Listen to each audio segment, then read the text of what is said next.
Bonjour à tous. L'Agence IEDERN de la Guadeloupe a le plaisir de vous présenter son rapport annuel sur l'économie locale et ses faits marquants pour 2023.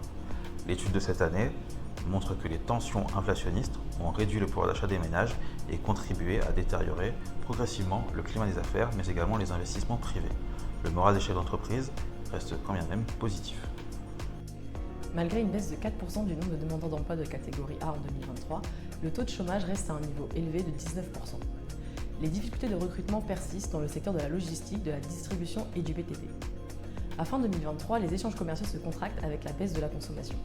En valeur, les importations diminuent de 2% et les exportations baissent de 20%, principalement en raison de la réduction des échanges de produits pétroliers.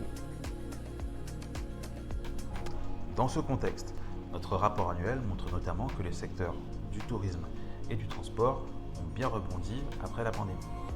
L'aéroport a accueilli plus de 2 millions de passagers et le port maritime a connu une forte hausse de son trafic. En revanche, le secteur du BTP montre quelques signes de ralentissement avec une baisse des nouvelles constructions mais également des permis de construire. En 2023, la consommation d'électricité augmente de 2% en raison des chaleurs exceptionnelles enregistrées, impliquant un usage plus fréquent de la climatisation. La part des énergies renouvelables dans le mix électrique atteint un niveau record de 35% suite au développement de la géothermie et de la bioénergie.